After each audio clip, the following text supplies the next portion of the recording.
dowladda federaalka Soomaaliya ayaa waxa ay goordhow qaabishay ciidamo ka yimid dhanka Turkiga kuwaas oo isugu jira ciidamo Soomaaliya iyo kuwa Turkiya waxay qayb weyn ka qaadan doonaan sugidda amniga badda waxaana ciidanka la sii doonaa maraakiib iyo doomo dheereeya si ay uga hortagaan isku day walba oo la xiriira abaabulka kooxaha shisheeye ee abaabulayaan waa wadamada diidanay in kheyraadka badda Soomaaliya la soo saaro kuwaas oo hadda ka shaqeynaya sidii shidaalka Soomaaliya loo baylihi lahaa dowladaha Soomaaliya iyo Turkiga ayaa heshiis weyn ku gaaray sidii looga hortagi lahaa dhammaan dhaqdhaqaaqyada la xiriira dhankaasi iyagoona sheegay in aanay suuragal noqon karin xilligan la joogo in ay daawadaan xaaladaha iyo xogaha xasaasiga ee ka taagan dhanka iyo badda Soomaaliya maalmihii u dambeeyay waxaa jiray warbixino soo baxay oo sheegaya in ay dowladda federaalka Soomaaliya ay wado dhaqdhaqaaqyo xooggan oo la xiriira dhanka iyo isku dayada guud ee ku aadan in la ogaado wadamada ka shaqeynaya sidii loo baylihi lahaa ama loo kala dhantaali lahaa shidaalka Soomaaliya iyo kheyraadka kale ee nacfiga u leh sargaal soo ka tirsan dowladda federaalka Soomaaliya ayaa dhankiisa waxa uu sheegay in ay socdaan isku dayo kala duwan iyadoona dowladda federaalka Soomaaliya ay tilmaamtay in ay wadaan dhaqdhaqaaqyadaasi guud sidii looga hortagi lahaa isku dayada guud ee socda waa haddii ay dhinacyadan ka shaqeyn waayaan wax walba oo la xiriira arrintaasi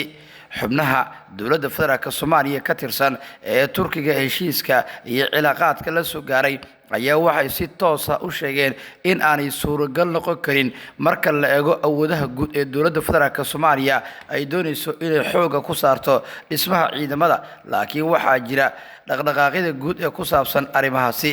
ila wareedyadan ayaa dhanka kale waxa ay tilmaameen in isku dayada guud ee socdeeyeen kuwa muujinaya xaddigaasi iyadoona wararka soo baxaya ay tilmaamayaan in maalmihii u dambeeyay ay dhacayeen dhacdooyin aad looga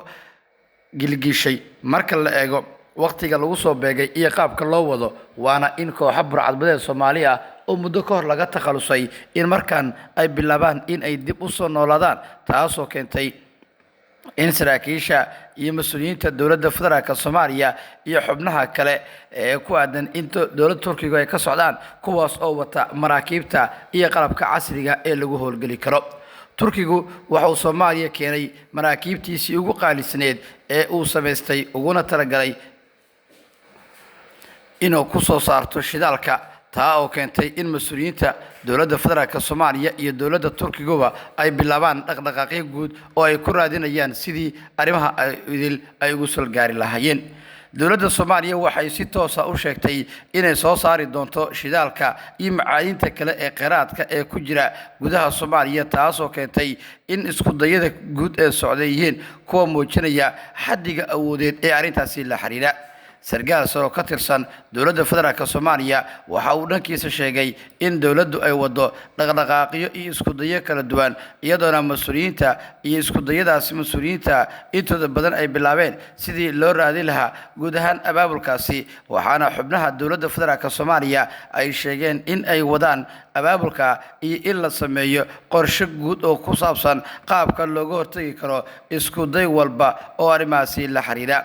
xubin sare oo ka tirsan dowladda federaalka Soomaaliya ayaa waxa uu dhankiisa tilmaamay in maalmihii u dambeeyay ay socdeen dhaqdhaqaaqyadaasi iyadoona saraakiisha dowladda federaalka ay sidoo kale ay bilaabeen in la sameeyo isku dayada iyo in la gaaro hadafka weyn ee ah in dowladdu ay diiradda saarto in ay gaarto ceelasha shidaalka iyo fursadaha kala duwan ee dowladda u muuqda xubnaha dowladda federaalka Soomaaliya ee dhanka ku taqasusay ciidanka ayaa sheegay in ay wadaan xeelado iyo qaabab cusub oo ay ku doonayaan in ay ku gaaraan hadafka siyaasadeed ee la xiriira arrimahan iyadoona mas'uuliyiinta dowladdu dhankoodu ay tilmaameen in ay sameynayaan abaabulo isku dayo kala duwan oo ay ku gaari karaan hadafka waa haddii ay suuragal noqoto in ay mas'uuliyiinta dowladda federaalka Soomaaliya iyo xubnahanba ay bilaabaan sidii looga hortagi lahaa dhaqdhaqaaqyada siyaasadeed iyo sidoo kale dhaqdhaqaaqyada kale ee ku saabsan in la gaaro hadafka weyn ee ah in mas'uuliyiinta dowladdu ay sameeyaan xaalad walba oo ay kaga hortagi karaan isku daygaasi Turkiga waxa uu Soomaaliya sheegay in uu kala shaqeynayo qorshaha qodista ama soo saarka shidaalka Soomaaliya وهذه أي سورغان لقطة إسقونا دولة تركيا ويعني أي شيئين إن أي ودان دقدقاقدا سيقول أو هذه أي سورغان لقويسو أي كينيسو المسؤولين تان أي كشقيان قابك أقفض إيه لو جاري كرو هدف سياسيات كلا حريرة إن أي دولة فدرالك سوماليا أي ديرة صارتو إن أي جارتو وجدوي كسواوين إن لصو صارو قيراتك إيا وحيابها كلا إيه دبيعيك إيه كجرا بدأ الصوماليا واسيدة مسؤولين دولة فدرالك الصوماليا أي كدودين دولة تركيا قصة وحياة المامتي إن أباب الكاس وياهي كان أقوين إيه ديرة لغو صاريو إلا جارو وهدف كاسي وحي ورر إلى عدوين أريمان كسوكرنا baahintii la tanxigta warbaahinta xuraansi ku daawo waad ku maasantahay daawashada iyo ku xirnaanta janalka iyaga